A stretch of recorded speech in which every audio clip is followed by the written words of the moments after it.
Mari kita berdoa sekali lagi, Bapak Ibu Saudara. Kiranya puji-pujian ini selalu ada di dalam hati dan pikiran kami. Kesukaan kami menceritakan tentang anugerah kebaikan yang Tuhan sudah berikan kepada kami. Menceritakan tentang kebaikan Tuhan Yesus Kristus dalam setiap derap hidup langkah kami, sehingga kami boleh semakin bersuka cita dan orang boleh melihat kami adalah milik-Mu. Kami bersyukur di awal daripada bulan November yang kami masuki ini, di minggu pertama ini, kami boleh Tuhan kumpulkan bersama-sama, bukan hanya beribadah, tapi sebentar kami akan duduk semeja dengan Engkau di dalam perjamuan kudus. Tuhan memberkati seluruh acara, pemberitaan firman, perjamuan Tuhan sampai akhirnya. Biar Tuhan dipermuliakan. Berfirmanlah kepada setiap kami, anak-anak-Mu yang datang kepadamu, dengan setiap pergumulan kami masing-masing. Tuhan berbicaralah, Roh Kudus berbicaralah. Demi Kristus kami berdoa dan mengucap syukur. Sama-sama kita katakan, amin. Silakan duduk Bapak Ibu Saudara. Shalom, selamat pagi. Kita bersyukur pada Tuhan, kita bisa masuki minggu pertama di bulan November ini. Bulan lalu, bulan Oktober, saya sampaikan soal masalah saya di dalam kebas nyeri di bagian sebelah kanan. Lalu saya telusuri dengan MRI, ronsen MRI, dan ternyata betul di C4567. Jadi 4567 ada 4 yang terjadi masalah sehingga terjadi semacam penekanan atau istilahnya saraf kejepit. Dan itu yang menyebabkan memicu sehingga kalau pagi hari kadang-kadang suka nyeri. Beberapa kali saya terbangun dan harus minum obat anti nyeri. Dan bersyukurnya menurut dokter ortopedi tidak perlu dilakukan operasi tapi coba dilakukan fisioterapi. Saya akan menjalani fisioterapi itu sementara harus secara mandiri. Ketika saya sampaikan dengan dokter ortopedi, dia katakan, ya Bapak masih bersyukur di usia 58 tahun usia saya, baru bermasalah dengan cervical C4, C5, C6 atau yang C3, ada juga yang di bagian belakang kita punya tengkuk ini. Kalau yang menonjol itu C8, jadi ke atas itu 7, 6. Sekarang ini menurut dokter ortopedi, di usia 20-an pun sudah kena Pak. Karena masalah orang-orang modern posmo ini kerja dengan komputer, dengan handphone, digital, banking dan sebagainya semua harus nunduk. Dan ketika nunduk, kepala kita yang beratnya 4-5 kilo ini, berat kepala kita 4-5 kilo kata dokter ortopedi. Dia bilang harus dipikul oleh leher kita. Kalau leher kita terus ditekan seperti itu di bagian ruas belakang, maka ya bermasalah. Jadi jangan salahkan Tuhan, salah kita sendiri. Salah mentreat kita punya posisi. Maka ya itu yang saya alami, tapi saya bersyukur tetap masih bisa menyampaikan firman, tetap bisa bertemu dengan saudara. Harap saudara yang Gen Z, yang milenial, gen alpha atau baby boomers tetap jaga kesehatan, terutama saat kita buka handphone kita tunduk terus, kadang-kadang nggak berasa scroll Instagram, TikTok, YouTube dan sebagainya, udah 1 jam, 2 jam, 3 jam mungkin, akhirnya makin membentuk, membebani, kita punya cervical di bagian leher. Hari ini kita mau mendengarkan firman Tuhan di bulan November ini dari kitab Kisah Rasul.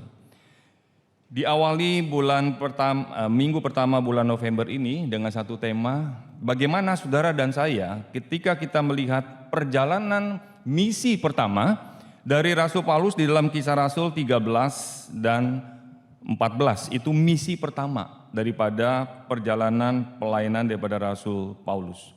Yang pertama kalau kita perhatikan, saya akan masuk di dalam penjelasan terlebih dahulu, baru kita masuk dalam aplikasi dalam hidup kita sehari-hari.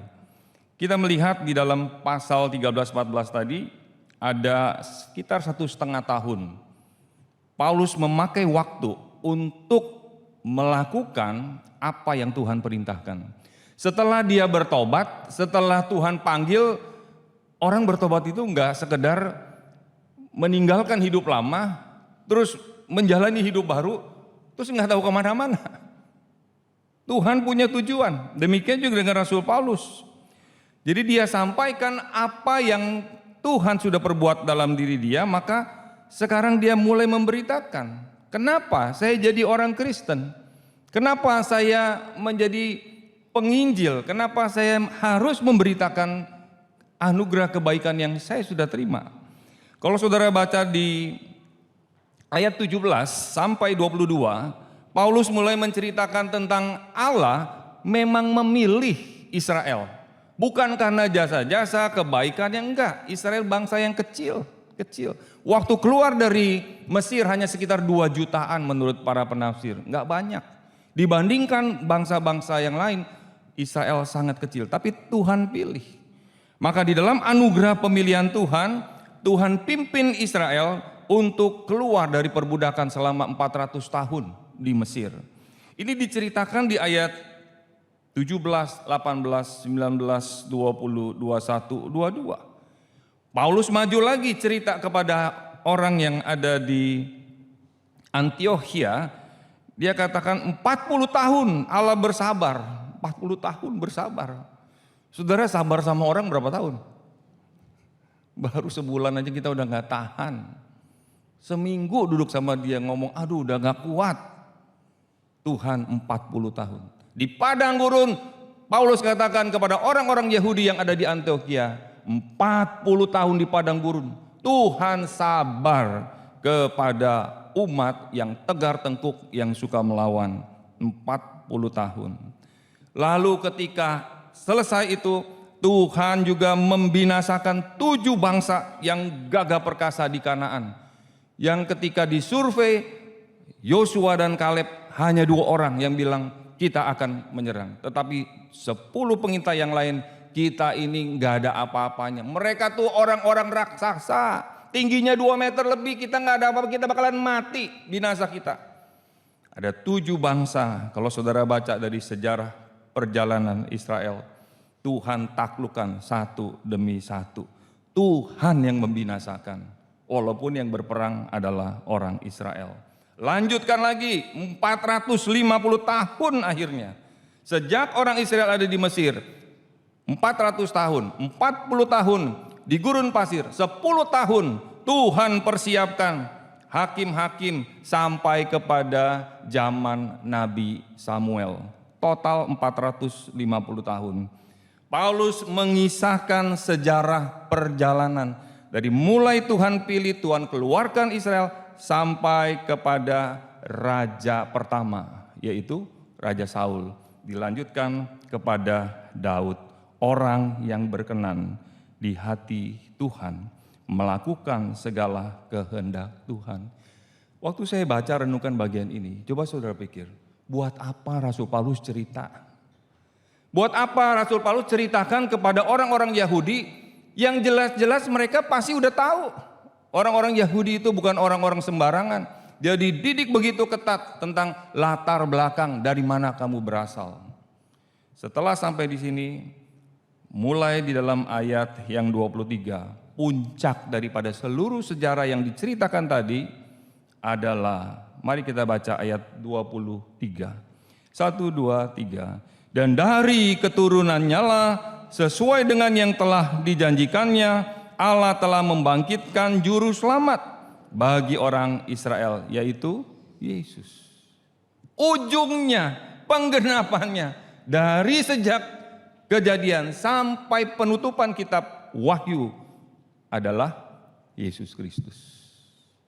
Maka di dalam kitab Yudas, saudara daripada Yesus Kristus, ayat 25 kita baca bersama-sama, Allah yang Esa, juru selamat kita oleh Yesus Kristus, Tuhan kita, bagi Dia adalah kemuliaan, kebesaran, kekuatan, dan kuasa sebelum segala abad dan sekarang, dan sampai selama-lamanya.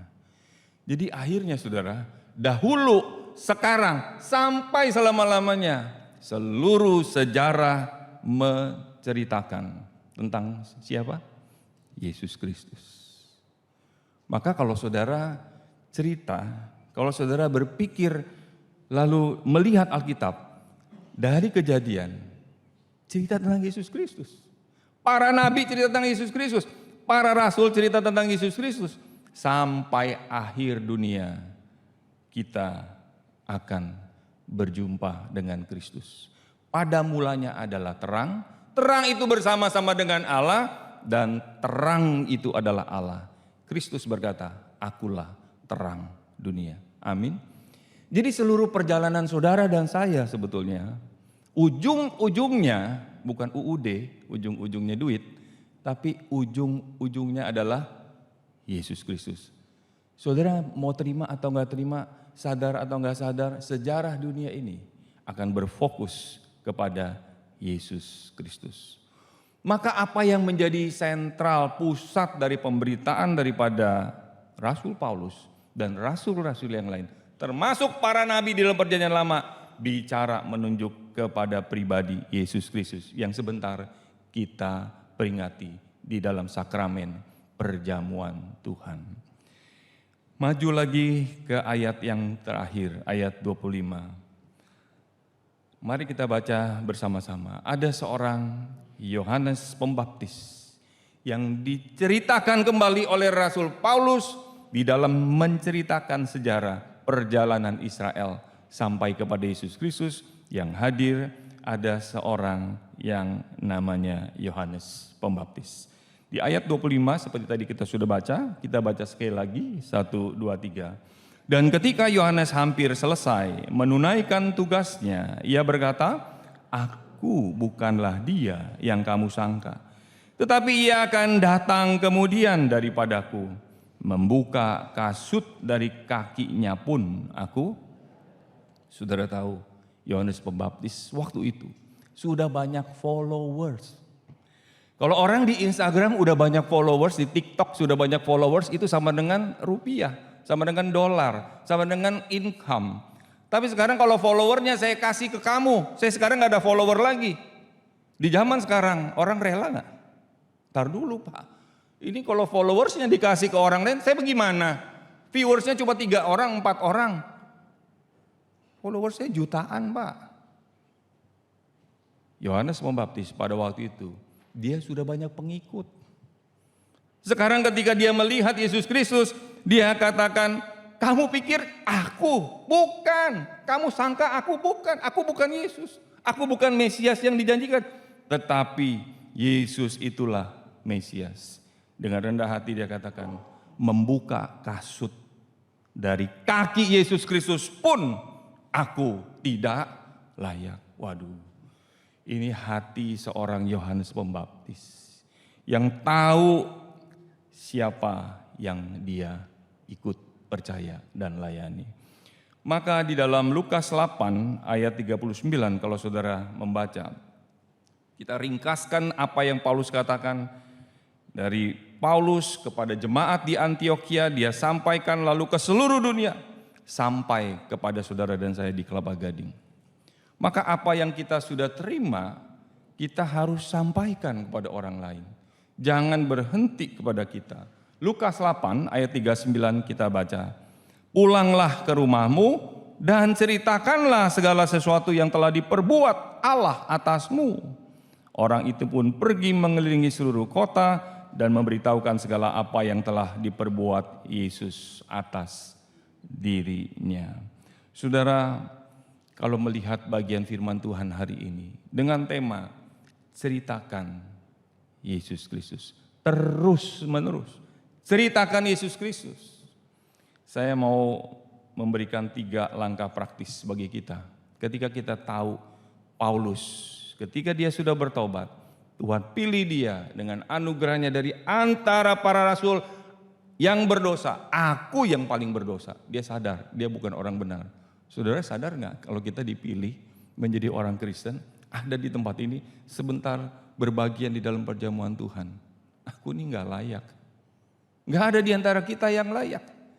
Tetapi kalau kita bisa berbagian, karena Tuhan memilih kita tanpa syarat. 3 langkah hari ini kiranya boleh mengingatkan kita dari bagian perikop Kisah Rasul 13. Yang pertama, ada seorang filsuf kuliner Prancis 1826 yang berkata, apa yang kamu konsumsi akan menunjukkan siapa diri kamu. You are what you eat. Saudara makan apa? Itulah saudara. Itu kata ahli kuliner orang Prancis di tahun 1826. Akhirnya berkembang bukan hanya apa yang kamu makan, tetapi apa yang kamu pakai. Kamu pakai apa? Orang-orang Romawi pada waktu itu pakai pakaian jubah yang khusus, menunjukkan level dia. Jadi warga negara Rom itu suatu privilege. Sementara ada orang yang dari budak mungkin tidak berpakaian atau seadanya. Tapi kalau dari pakaian lihat, oh ini pendeta nih, ini majelis nih, ini orang Romawi ini kelas atas nih, dari pakaiannya. Saya sebetulnya nggak suka pakai ini kolar begini, tapi ini mengingatkan ketika seorang hamba Tuhan pakai kolar begini, semacam diikat oleh apa? Oleh perjanjian saya dengan Tuhan untuk memberitakan firman Tuhan. Ini bicara tentang kolar yang cuma sepotong begini Bapak Ibu Saudara. Jadi dimasukkan begini, terus jadilah seorang pendeta. Terus mau ngapain? Gara-gara ini? Bukan, ini cuma simbol mengingatkan supaya saya jangan memberitakan yang lain, kecuali memberitakan firman Tuhan. Jadi mengingatkan saya terus, ingatkan diri saya sendiri. Jangan cerita mimpi, jangan cerita motivasi, ceritakan firman Tuhan. Maka hari ini kita dipanggil untuk cerita apa yang saudara sudah alami. Tadi filsuf tadi katakan, you are what you eat. Berkembanglah, you are what you wear. You are what you read, apa yang kamu baca. Apa yang saudara baca pengaruh. Dulu ada satu surat kabar isinya pembunuhan, pemerkosaan, perampokan, serem. Jadi orang yang baca itu, saudara tahu surat kabar itu ya. Jadi ujung-ujung kriminal semua, kejahatan melulu. Tapi ada orang yang bacanya surat kabar yang lain. Akan pengaruh, kelihatan level you are what you read, apa yang kamu baca. Hari ini saya mau sampaikan di dalam aplikasi praktis kita. You are what you say. Saudara adalah apa yang saudara ucapkan. Kenapa? Saya ingat Tuhan Yesus berkata, karena yang diucapkan oleh mulut, bagaimana? Meluap dari hati. Jadi saya nggak percaya kalau orang bilang, jangan perhatikan ucapannya. Orangnya baik, hatinya baik, cuma ucapannya aja yang nggak baik. Itu omong kosong. Kalau itu benar, berarti Tuhan Yesus salah. Karena Tuhan Yesus berkata, apa yang kamu katakan, ucapkan, itu meluap keluar dari hati. Kalau hatinya penuh dengan kebencian, kepahitan, dendam, ya keluarnya omongannya gitu, kasar. Tapi kalau hatinya sudah penuh dengan kasih Tuhan, anugerah Tuhan, kebaikan Tuhan, maka apa yang diucapkan pun akan menunjukkan apa yang ada di dalam. Dulu saya percaya orang bilang, jangan dengarkan ucapannya. Ucapannya memang jahat, kok hatinya baik. Saudara mungkin pernah dengar kalimat, dulu saya percaya, dulu. Tapi sekarang setelah firman, enggak. Hati kita penuh apa? Kalau penuh dengan sampah, nanti keluarnya sampah. Kalau hati kita penuh dengan firman, penuh dengan anugerah kebaikan Tuhan, nanti yang kita keluarkan juga firman kebaikan Tuhan. Kemarin saya ketemu dengan satu bapak, saya mulai pikir, bagaimana menceritakan tentang Yesus Kristus di dalam praktek kita sehari-hari. Bukan hanya di mimbar, tapi di luar mimbar.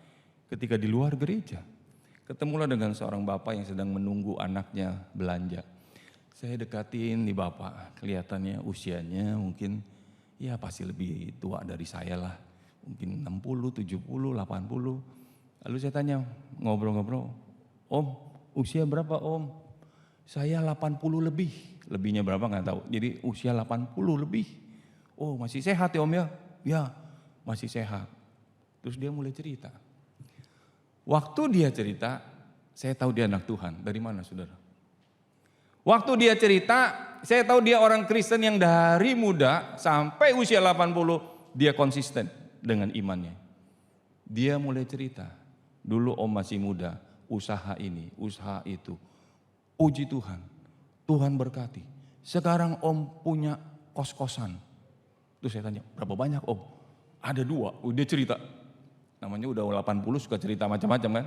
Jadi kita cuma tanya satu pertanyaan, dia cerita macam-macam. Dia bilang ada 2 tempat, satu lokasi di sana, satu lokasi di sini. Ada sekian kamar. Wah, tetapi menurut si Om ini, Om itu orangnya apa ya? Karena Tuhan itu udah baik, dia bilang. Dia baru ketemu saya itu, baru ketemu saya. Tuhan itu udah baik. Lalu gimana Om? Ada orang yang gak bisa bayar untuk bulanan, dia cerita, Pak, saya sedang mengalami kesusahan. Keluarga saya susah. Ini lagi ada kesulitan ekonomi. Terus si Om bilang, terus gimana Om? Dia cerita, Om kasih gratis. Enak juga ya sambil bisnis sambil kasih gratis. Tapi kata si Om, kamu harus tanggung jawab. Kalau kamu berbohong, kamu bohong sama Tuhan. Tanggung jawab sendiri. Saya makin terkesan dengan si Om ini. Dia ceritakan seluruh perjalanannya karena kebaikan Tuhan. Saya dari situ saja, kalau ketemu si Om itu saya sudah tahu. Ini Om ini dari muda sampai umur 80. Dia tetap konsisten. Om ibadah di mana? Dia cerita, saya ibadah di sebelah sana tuh. Ada satu tempat gereja, saya melayani di sana. Oh, dia nggak tahu saya pendeta. Oh puji Tuhan Om. Dia cerita terus. Bapak Ibu Saudara, dari kalimat-kalimat yang diucapkan oleh seseorang, kebaikan Tuhan, anugerah Tuhan, kita bisa tahu dia memang berjalan bersama dengan Tuhan. Beda lagi kalau saudara ketemu orang ceritanya kepahitan, aduh susah, anak nggak tahu diri, menantu sama aja, cucu lupain, terus aduh ceritanya semua pahit. Mana cerita tentang Yesusnya? Mana kesaksian yang dia bisa sampaikan kepada orang lain? Waktu si Om cerita saya pikir, ini baru ketemu. Si Om udah kasih contoh, ceritakan Yesus. Terus ceritakan Yesus. Cuma kalau saudara dan saya nggak mengalami berjalan, kita mau cerita apa? Amin Bapak Ibu Saudara. Kita mau cerita apa sama teman kita, sama saudara kita, sama orang yang dekat dengan kita atau sahabat kita? Nggak bisa, nggak ada cerita. Waktu bahas, teruslah ceritakan Yesus. Paulus tahu, yang mengubah dia dari seorang penjahat, dari seorang yang sangat sadis adalah Yesus Kristus. Maka dia tahu, aku harus ceritakan Yesus Kristus. Sekalipun ada orang-orang yang tidak mau terima dan bahkan menolak. Hidup saudara dan hidup saya ketika sudah bertobat, ada tujuan yang Tuhan berikan kepada kita. Jadi bukannya tanpa tujuan. Oh saya sudah bertobat, sudah jadi orang Kristen, terus ngapain? Ya tunggu aja nomornya keluar. Nomor keluar ketemu Tuhan. Enggak. Tuhan kasih misi, tugas, ceritakan kebaikan Tuhan di dalam Kristus Yesus. Menjadi kesulitan bagi orang-orang tertentu. Enggak ada cerita. Saudara harus bergumul, Tuhan berikan aku cerita. Supaya saya bisa cerita pada orang. Cerita kepada menantu di rumah, kepada anak, kepada cucu, oma, opa, papi, mama, anti. Semua bisa sampai hari ini karena kebaikan Tuhan. Orang akan mendengar, benar. Aku lihat om, tante, papi, mami, kungkung, popo. Memang jelas Tuhan berkarya dalam hidup dia. Maukah saudara menceritakan kebaikan Tuhan? Kalau kita belum mengalami kebaikan Tuhan, minta anugerah Tuhan. Dengar doaku. Aku mau cerita kebaikan Tuhan. Apa yang aku sudah alami aku mau ceritakan. Berilah aku cerita. supaya aku bisa menjadi saluran berkat. Mau saudara? Ini sederhana sekali. Yang kedua, isu pertobatan memang bukan sekedar menjadi orang Kristen yang ada di gereja. Kita ada di gereja, Tuhan punya maksud supaya kita sama-sama bertumbuh. Tuhan yang memberikan kita, Tuhan yang memanggil kita ada di tempat ini untuk menjadi saluran berkat buat kiri, kanan, depan, belakang kita. Saudara mau pergi kemanapun, ke gereja manapun, sama. Tidak ada yang sempurna. Ketika kita masuk dalam satu gereja, maka kita dipilih dalam satu komunitas untuk membentuk diri kita. Saya nggak sempurna, saudara juga nggak sempurna. Kita saling kadang-kadang bergesekan. Dalam gesekan itulah kita dibentuk menjadi semakin sempurna. Maka di dalam setiap pelayanan Rasul Paulus selalu pilih orang-orang untuk menjadi pimpinan, penatua, pengurus dalam setiap tempat gereja-gereja yang ada. Termasuk di Antiokhia, satu tempat kota koloni dari pemerintah Romawi. Ada banyak kota-kota. Antiokhia menjadi salah satu pusat koloni daripada pemerintah Romawi seperti kota Rom. Maka Paulus tahu, aku harus mendirikan jemaatku di tempat ini. Maka saudara dan saya ketika ada dalam satu komunitas, mari kita tahu, kita sadar Tuhan panggil kita ada di tempat ini untuk jadi saluran berkat buat kiri, kanan, depan, belakang. Supaya saudara dan saya jangan hanya menjadi anggota komunitas, tetapi dibentuk, bertumbuh di dalam gereja Tuhan. Yang pemiliknya bukan orang, tapi pemiliknya adalah Tuhan sendiri. Amin saudara. Yang terakhir, yang ketiga, mari ini yang susah saudara. Yang ketiga, kita belajar seperti Yohanes Pembaptis. Kalau orang bilang, wah kamu hebat, kamu ini, kamu itu, kalau nggak ada kamu gereja ini jadi apa? Kita bilang apa? Emang betul. Kalau nggak ada saya, ini berantakan. Atau kita bilang enggak. Seperti Yohanes Pembaptis. Kamu sangka aku? Bukan. Tuh, buka tali kasutnya pun aku nggak layak. Kasut itu tempat yang paling kotor, banyak debu. Itu pun aku nggak layak. Bukan buka jubahnya, buka tali kasut, aku pun nggak layak. Yohanes Pembaptis tempatkan diri serendah-rendahnya. Benar-benar jadi hamba, bukan sekedar nama julukan hamba, enggak. Aku benar-benar hamba. Yang jadi bos, yang jadi pemimpin Kristus sendiri, Tuhan sendiri, bukan aku. Aku nggak ada apa-apanya. Di bagian terakhir ini kita belajar, karena manusia ini saudara, kecenderungannya, saudara dan saya, kita mencari-cari kredit. Bukan kredit mau pinjam uang di bank, bukan.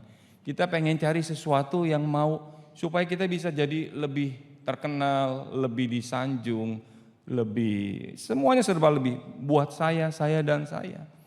Tapi Yohanes menunjukkan bukan saya, tapi Kristus. Dia yang mati, yang kita peringati dalam sakramen perjamuan Tuhan. Maka 3 hal ini saudara dan saya bisa praktekkan dalam hidup kita. Barulah kita boleh terus bertumbuh jadi saluran berkat. Jangan berhenti. Ceritakan tentang Yesus. Jangan ceritakan dokter yang hebat, Tuhan bisa pakai dokter. Jangan ceritakan tentang obat yang hebat, Tuhan bisa pakai obat. Tapi dia bukan segala-galanya, itu bukan segala-galanya. Bawa setiap pembicaraan kita hanya kepada Kristus. Amin saudara. Banyakan kita gak tertarik cerita Yesus Kristus. Kita lebih tertarik curhat masalah kita, problem-problem ini. Coba lihat bagaimana Tuhan berkarya di dalam persoalan saudara. Nanti ceritanya bisa beda. Kenapa banyak komunitas-komunitas akhirnya bisa pecah, bisa jadi kacau? Karena yang diceritakan bukan tentang Yesus Kristus. Yang diceritakan dengan isu, tentang gosip, tentang apa, akhirnya ya siapa yang gak punya masalah dan gak punya kepentingan? Kita semua punya masalah, kita semua punya kepentingan. Kalau dicari-cari kesalahan kita pasti ada. Tapi kalau kita cerita Yesus yang terbaik, kita akan tahu ketika melihat orang. Kemarin saya bicara dengan seorang bapak, betul Pak, ada orang kalau ngelihat orang yang dilihat cuma salahnya semua. Ada orang baca Alkitab yang dicari apa yang salah dari Alkitab ini. Jadi nggak dapat apa-apa. Saudara kalau ketemu orang juga gitu. Kalau ketemu orang lihat ini salahnya apa nih kurangnya. Ya pasti ada dia. Tapi kebaikannya juga ada. Kita lebih banyak cari kesalahannya dibandingkan cari kelebihan dan kebaikannya. Kalau ada satu kekurangan kesalahan dari 10, berarti kan ada 9 kebaikan. Yang kita ingat berapa? Halo? Yang kita ingat cuma 1. Kalau ada 100, 1 dia salah, kita ingatnya apa? 99 kita lupa. Saya pikir-pikir kenapa ya Tuhan? Kenapa termasuk saya ini manusia ini kok begini? Susah melihat kebaikan anugerah Tuhan ketutup dengan kelemahan-kelemahan. Hari ini firman Tuhan mengingatkan ketika kita melihat Kristus, melihat diri kita, melihat sakramen perjamuan Tuhan. Aku tidak lebih baik. Itulah Rasul Paulus. Itulah Yohanes Pembaptis. Dan saya percaya itulah juga saudara dan saya. Sehingga kita semakin hari di dalam anugerah Tuhan semakin terus menjadi saluran berkat. Ceritakan Yesus. Mulai dari rumah, tetangga, teman kantor, di tempat pekerjaan. Saya sudah diubah oleh Yesus Kristus. Amin saudara. Seperti orang yang sakit jiwa di Gerasa, yang udah nggak ada artinya, hidupnya udah seperti sampah. Ketika berjumpa dengan Yesus, Tuhan Yesus bilang, kamu pergi ke tempatmu, ceritakan siapa yang mengubah kamu. Kalau sampai satu hari, kemarin saya ketemu dengan seseorang, dia bilang ada orang menceritakan tentang masa lalu, saya katanya melakukan ini, itu dan sebagainya. Waktu dia mendengar cerita itu, dia cross check dengan orang lain. Bersyukur kepada Tuhan, saya cuma dengar aja. Dia bilang, kayaknya nggak begitu deh, nggak begitu. Saudara, kalau orang cerita tentang saudara, dan memang saudara tidak seperti yang diceritakan, kalau kita baca Alkitab, Rasul Paulus juga diceritakan banyak gosip, isu yang nggak benar. Tetapi terbukti kebenaran itu nggak bisa dicegah. Saudara akan terbuka. Kalau saudara benar, ya tetap benar. Kalau saudara memang tidak melakukan kesalahan, akan terbukti. Demikian sebaliknya. Kalau kita salah, ya memang mau di mana-mana pun kita salah. Harap kita tidak terpengaruh oleh orang-orang, aduh kita jadi lemes lah. Aku gak mau cerita tentang Yesus Kristus, kenapa? Karena ada orang ngomongin aku gini, lah saya gak perbuat, jalan terus. Kecuali saudara berbuat, kita mesti bertobat. Tapi kalau kita tidak seperti yang dibicarakan, kita harus klarifikasi, enggak. Orang lain yang klarifikasi, enggak. Dia memang bukan begitu. Harap itu juga yang terjadi dengan saudara dan saya. Ketika melihat firman Tuhan, nanti orang sekitar kebenaran akan mencari jalannya sendiri. Itu saya suka sekali kalimat seorang politisi. Kebenaran akan mencari jalannya sendiri. Di Alkitab enggak ada itu. Tapi itu kalimat dari seorang politisi Kristen, betul itu. Saudara nggak bisa cegah kebenaran. Kiranya Tuhan menolong kita. Kalau kita lemah, kita mungkin diomongin kiri kanan depan belakang. Sementara kita tidak melakukan, jalan terus. Terus ceritakan Yesus. Kiranya Tuhan menolong kita. Amin. Mari kita bangkit berdiri. Kita sama-sama berdoa, mengoreksi hati pikiran kita. Sudahkah saudara cerita tentang kebaikan dan anugerah Tuhan? Bapa dalam surga, terima kasih untuk hari ini. Seringkali yang kami ceritakan hanyalah gosip. Yang kami ceritakan adalah isu-isu yang sepele yang tidak penting. Kami lupa cerita perbuatan karya Tuhan dalam hidup kami. Sehingga orang, teman, ketika kami berdiskusi, ketika kami bercerita, orang mendapat berkat. Karena itulah panggilan Tuhan bagi setiap kami. Kalau di antara kami belum ada cerita tentang anugerah kebaikan yang Tuhan mau nyatakan, biarlah Engkau bekerja dalam setiap pribadi pengurus jemaat-jemaat Tuhan. supaya mereka punya cerita tentang anugerah dan kebaikan Tuhan. Dan cerita itu boleh disampaikan kepada orang lain menjadi saluran berkat. Tuhan menilik hati setiap anak-anak-Mu dalam setiap pergumulan setiap kami. Dalam nama Tuhan Yesus, kami berdoa dan bersyukur untuk firman yang kami boleh dengar pagi hari ini. Sama-sama kita katakan, amin. Kita akan membacakan pengakuan iman rasuli bersama-sama. Mari kita mulai. Aku percaya kepada Allah, Bapa yang Maha Kuasa, Khalik langit dan bumi, dan kepada Yesus Kristus, anaknya yang tunggal, Tuhan kita, yang dikandung dari Roh Kudus, lahir dari anak darah Maria, yang menderita sengsara di bawah pemerintahan Pontius Pilatus, disalibkan, mati, dan dikuburkan, turun ke dalam kerajaan maut. Pada hari yang ketiga, bangkit pula dari antara orang mati, naik ke surga, duduk di sebelah kanan Allah, Bapa yang Maha Kuasa, dan dari sana Ia akan datang untuk menghakimi orang yang hidup dan yang mati. Aku percaya kepada Roh Kudus, gereja yang kudus dan am, persekutuan orang kudus, pengampunan dosa, kebangkitan tubuh, dan hidup yang kekal. Amin. Silakan duduk. Kita akan mengingat Getsemani dengan naikkan pujian nomor 12. Mahkotailah Raja hidup, mulia bagimu.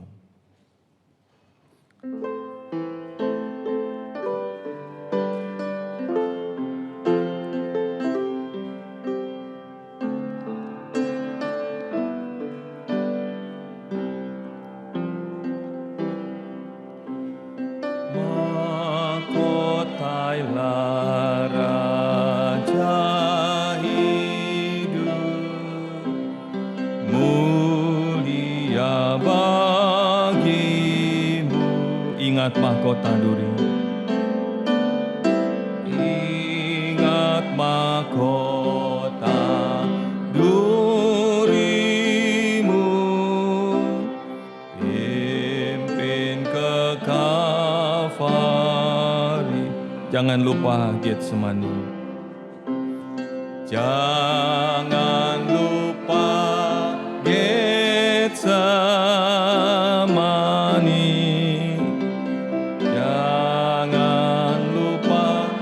Sengsaranya,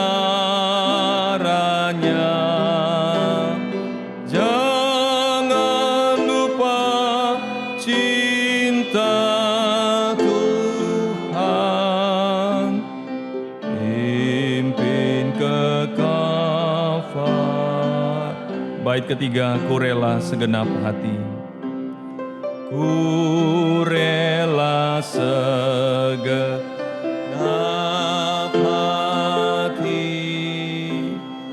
memikul salibku,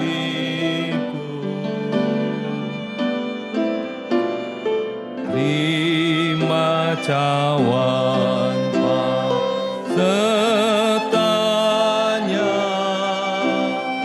pimpin ke Kalvari.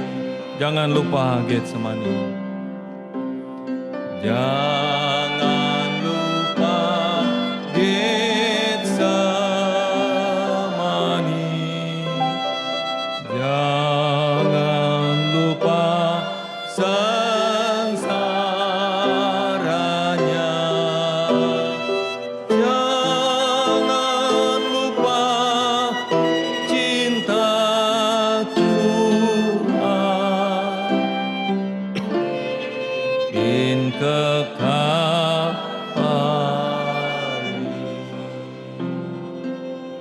Silakan Ibu Pendeta Moili untuk membacakan teks dari 1 Korintus 11 ayat 23 sampai 32 untuk mempersiapkan hati kita berbagian dalam perjamuan Tuhan. Selamat pagi Bapak Ibu Saudara sekalian. Mari kita mau menyiapkan hati kita untuk masuk di dalam perjamuan kudus. Saya akan membacakan dari 1 Korintus pasal 11 ayat 23 sampai 32. Demikian firman Tuhan. Sebab apa yang telah kuteruskan kepadamu telah aku terima dari Tuhan, yaitu bahwa Tuhan Yesus pada malam waktu Ia diserahkan mengambil roti. Dan sesudah itu ia mengucap syukur atasnya. Ia memecah-mecahkannya dan berkata, "Inilah tubuhku yang diserahkan bagi kamu. Perbuatlah ini menjadi peringatan akan aku." Demikian juga ia mengambil cawan sesudah makan, lalu berkata, "Cawan ini adalah perjanjian baru yang dimeteraikan oleh darahku. Perbuatlah ini setiap kali kamu meminumnya menjadi peringatan akan aku.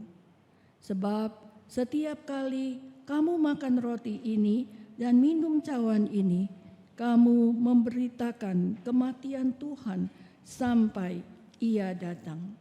Jadi barang siapa dengan cara yang tidak layak makan roti atau minum cawan Tuhan, ia berdosa terhadap tubuh dan darah Tuhan. Karena itu hendaklah tiap-tiap orang menguji dirinya sendiri, dan baru sesudah itu ia makan roti dan minum dari cawan itu. Karena barang siapa makan dan minum tanpa mengakui tubuh Tuhan, ia mendatangkan hukuman atas dirinya. Sebab itu banyak di antara kamu yang lemah dan sakit, dan tidak sedikit yang meninggal. Kalau kita menguji diri kita sendiri, hukuman tidak menimpa kita.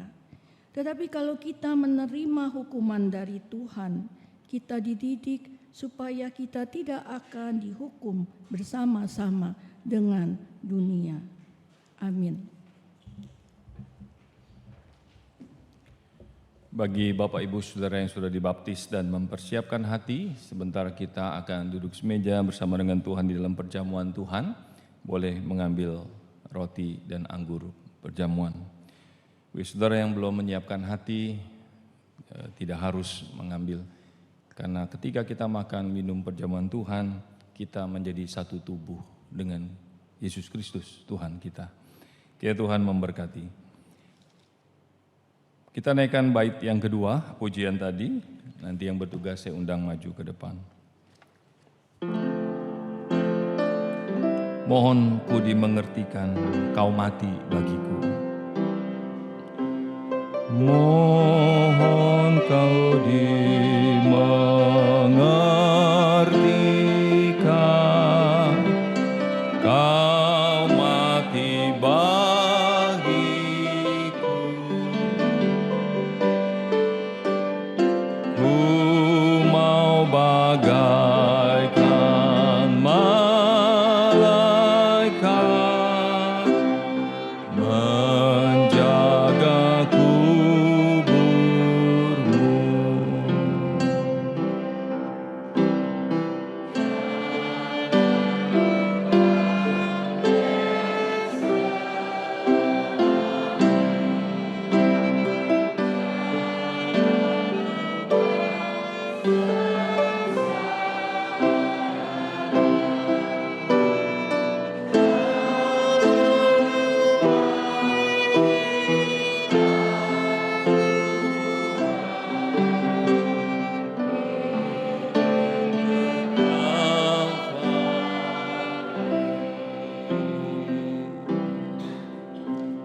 Jangan lupa Getsemani, jangan lupa sengsaranya, jangan lupa cinta Tuhan. Pimpin ke Kalvari, mahkotailah Raja, mahkotailah Raja hidup, mulia bagimu. Saudara boleh berdoa masing-masing di hadapan Tuhan.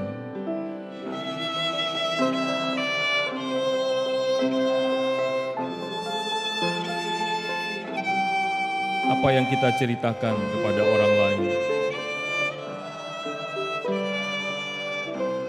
kita Kita mengoreksi hati dan pikiran kita. Jangan lupa Getsemani. Jangan lupa sengsaranya.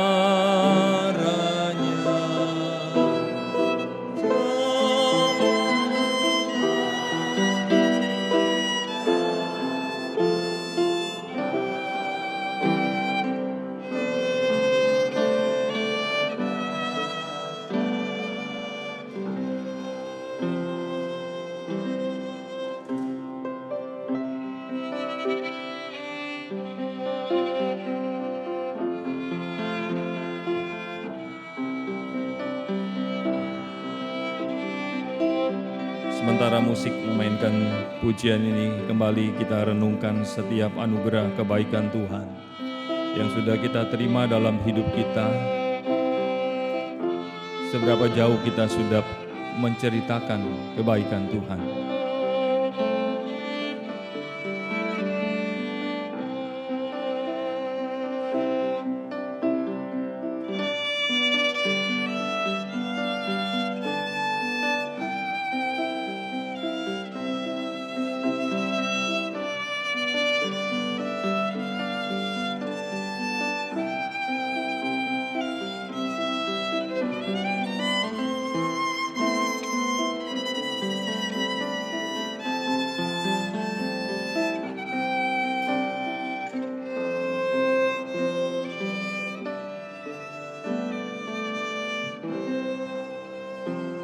Kalau sudah semua menerima, tidak ada yang terlewat, saya undang untuk bangkit berdiri.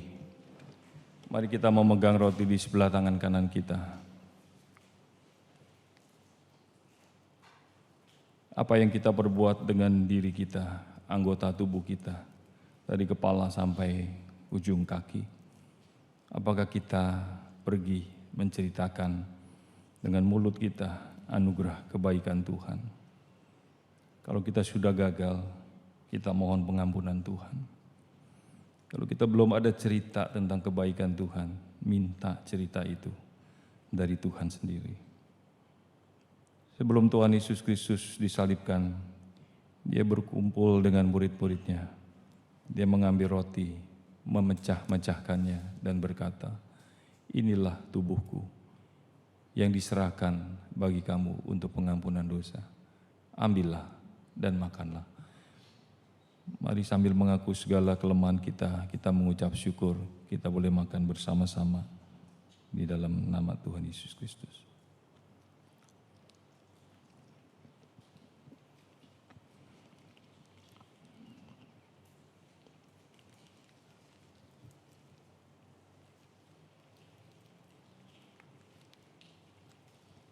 Kita memegang cawan di sebelah tangan kanan kita. Tidak ada pengampunan kecuali penumpahan darah anak domba Allah. Dengan pengampunan yang Tuhan sudah berikan pada kita, bukan tanpa bayar, tapi bayarnya adalah dengan darah anak domba Allah. Kita bersyukur kepada Tuhan, segala dosa, kelemahan, kejahatan kita diperhitungkan kepada Kristus, sehingga kita sekarang dibenarkan oleh karena Dia. Tuhan Yesus mengambil cawan berisi air anggur dan Dia berkata, "Cawan ini adalah perjanjian yang baru, yang dimeteraikan oleh darahku. Oleh karena itu ambillah dan minumlah." Mari kita minum bersama-sama sambil mengucap syukur kepada Tuhan. Kiranya anggur perjamuan ini boleh menjadi kekuatan bagi jiwa setiap kita. Mari kita minum bersama-sama. Tuhan Yesus berkata, "Cawan ini adalah perjanjian yang baru, yang dimeteraikan oleh darahku. Oleh karena itu, ambillah dan minumlah." Mari kita minum bersama-sama sambil mengucap syukur.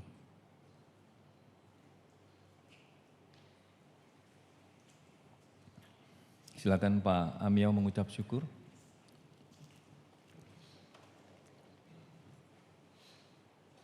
Bapa kami yang ada di surga, puji syukur kami panjatkan atas kehadiran-Mu dan penyertaan-Mu dalam kehidupan kami hari lepas hari. Terima kasih Bapak untuk kesempatan yang diberikan kepada kami untuk mengingat pengampunan dosa-Mu, dosa kita yang sudah mati di kayu salib. Terima kasih Bapak. Kami mau mengingatkan pertemuan jamuan ini hanya untuk kemuliaan nama-Mu. Terima kasih Bapak. Hanya dalam nama Tuhan kami, Yesus kami berdoa dan mengucap syukur. Amin. Amin. Masih, silakan duduk Bapak Ibu Saudara. Sementara cawan dikumpulkan, kita naikkan pujian nomor 9. Ku suka menuturkan cerita mulia, cerita Tuhan Yesus. Kiranya ini menjadi lagu yang kita bawa di dalam hidup kita. Cerita anak, cucu, mantu, tetangga, teman. Ceritakan tentang anugerah Tuhan.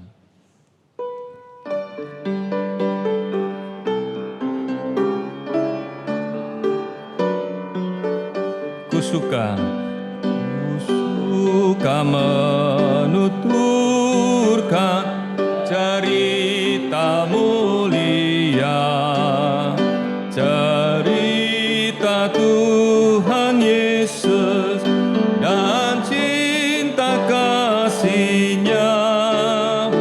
Ku suka menuturkan cerita yang benar, penawar hati rindu, peliput terbesar. Ku suka menuturkan, ku suka memasyurkan cerita Tuhan Yesus dan cinta kasih-Nya. Saya undang bangkit berdiri. Ku suka menuturkan cerita mulia, setiap ku ulangi bertambah manisnya. Ku suka menuturkan sabdanya yang benar dan yang belum percaya supaya mendengar.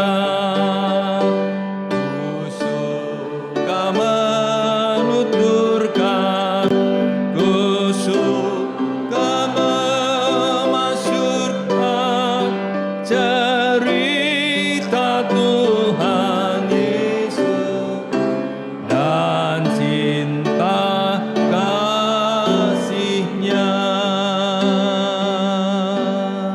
Mari kita berdoa mengakhiri. Kami bersyukur untuk ibadah pada hari ini.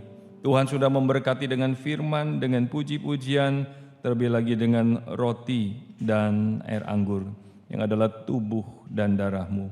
Menjadi kekuatan bagi jiwa setiap kami, bahwa Engkau memberi makan rohani kami, jiwa kami. Sehingga kami dapat menjalani hari-hari kami. Mungkin sebagian ada dalam kelemahan-kelemahan, Tuhan menopang. Anak-anak-Mu yang merawat orang yang sakit, berikan cinta kasih sorga, kekuatan secara khusus, sehingga dapat mendampingi mereka yang sedang dalam kelemahan tubuh. Beberapa jemaat Tuhan yang sedang dalam keadaan kelemahan tubuh tidak bisa hadir di dalam gereja-Mu. Tuhan lawat mereka satu persatu.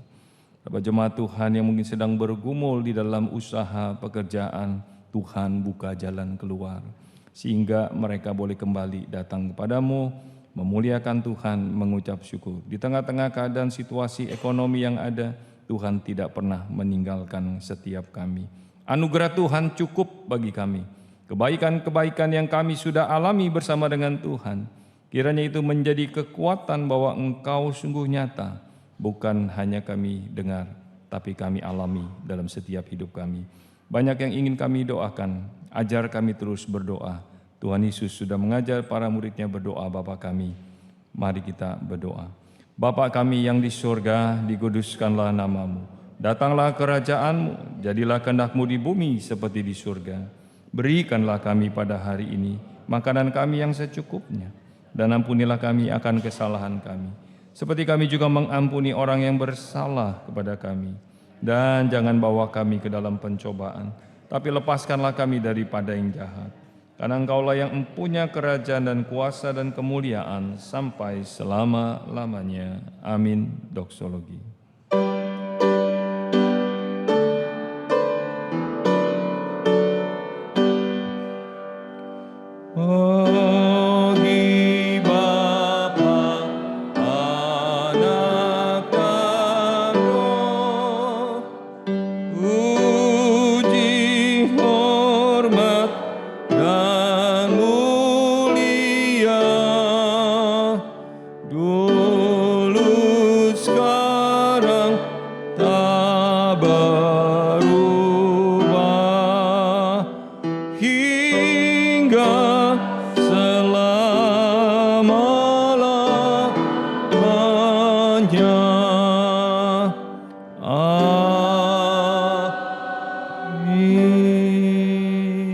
Bapak Ibu Saudara yang dikasihi Tuhan, angkatlah kedua tanganmu, terimalah berkat yang dari sorga dengan iman.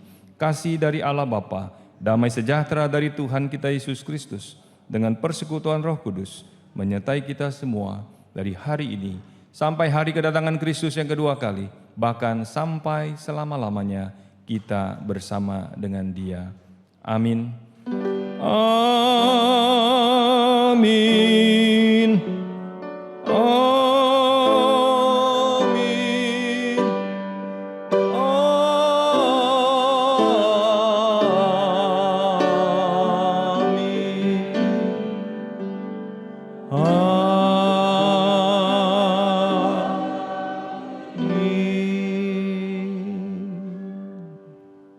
Amin. Silakan duduk dan bersaat teduh sejenak. Sebentar ada beberapa pengumuman yang ingin saya sampaikan.